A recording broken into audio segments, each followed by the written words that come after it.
মহাকাশে শোনা গেল ফেরেশতাদের শব্দ। নিজেদের অজান্তেই কি নাসা আবিষ্কার করলো আসমানে থাকা ফেরেশতাদের জিকিরের ধ্বনি?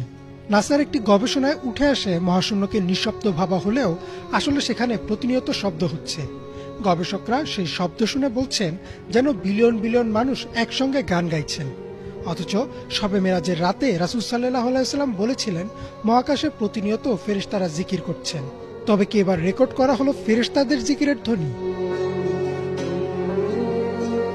আবু দার রাদিয়াল্লাহু তাআলা আনহু বলেন, রাসূল সাল্লাল্লাহু আলাইহি ওয়াসাল্লাম যখন মিরাজ থেকে ফিরে আসেন তখন তাকে প্রশ্ন করা হয়, আপনি আকাশে কি দেখেছেন বা কি শুনেছেন? উত্তরে তিনি বলেন, আমি যা দেখেছি তোমরা তা দেখো না, আর আমি যা শুনেছি তোমরা তা শুনো না। আকাশে প্রচন্ড কাঁপুনির শব্দ হচ্ছে, আর তা হওয়ার কারণ আছে। আকাশে 4 আঙ্গুল পরিমাণেও জায়গা খালি নেই। সবখানেই ফেরেশতারা সিজদায় আছেন আর আল্লাহর জিকির করছেন। রাসূল সাল্লাল্লাহু আলাইহি ওয়াসাল্লাম হাদিসটিতে প্রচন্ড ঝাঁকুনির মতো শব্দ হচ্ছে বলেন। আগে ধারণা করা হতো মহাকাশ যেহেতু একটি বায়ুশূন্য স্থান, তাই সেখানে শব্দ হওয়া সম্ভব না। কিন্তু মহাকাশ গবেষণা কেন্দ্র নাসার একাধিক গবেষণায় বর্তমান সময়ে এটা প্রমাণিত যে মহাকাশে শব্দ হচ্ছে।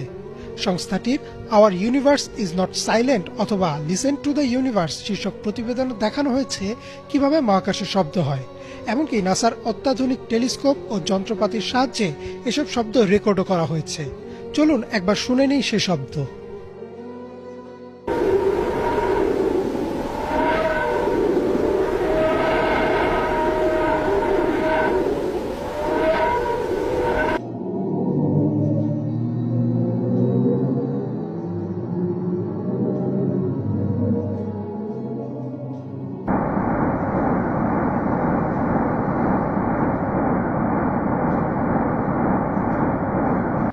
গবেষকরা বলছেন মহাকাশে মুক্তভাবে ছড়িয়ে ছিটে থাকা বিভিন্ন কণা বা নক্ষত্রের রেডিয়েশনের কারণে এ কম্পন বা ভাইব্রেশন সৃষ্টি হয়। তার কারণেই শব্দের উৎপত্তি। শব্দগুলো ইলেকট্রোম্যাগনেটিক ওয়েভ আকারে থাকে, পরে সেগুলোকে শব্দ তরঙ্গে রূপান্তর করা হয়।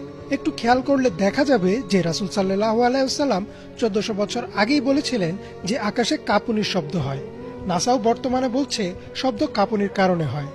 এমনকি গবেষণার সাথে যুক্ত একজন গবেষক বলেন, এই শব্দ শুনে মনে হচ্ছিল যেন বিলিয়ন বিলিয়ন মানুষ একসাথে গ্রেগরিয়ান চ্যান্ট গাইছে। গ্রেগরিয়ান চ্যান্ট হচ্ছে খ্রিস্টানদের একরকম ধর্মীয় সঙ্গীত যা একসাথে গাওয়া হয়। অথচ মহানবী সাল্লাল্লাহু আলাইহি ওয়াসাল্লাম 1400 বছর আগেই বলেছেন যে ফেরেশতারা একসাথে আল্লাহর জিকির করছেন। নাসা মহাকাশে এমন শব্দ আবিষ্কার করেছে ঠিকই, কিন্তু তারা এর পেছনে বিভিন্ন কারণ বর্ণনা করছেন। কোনো গবেষণায় বলা হচ্ছে নক্ষত্রের চৌম্বক ক্ষেত্র, কোথাও আবার বলা হচ্ছে প্রাচীন মহাবিশ্বের বিস্ফোরণের শব্দ। তবে শব্দগুলো মহানবী সাল্লাল্লাহু আলাইহি ওয়াসাল্লামের হাদিসের বর্ণনার সাথে পুরোপুরি মিলে যায়। আসলেও এই শব্দগুলো ফেরেশতাদের জিকিরের শব্দ কিনা তা আল্লাহ ভালো জানেন। ইমরান মাহমুদ, বাংলা ভিশন।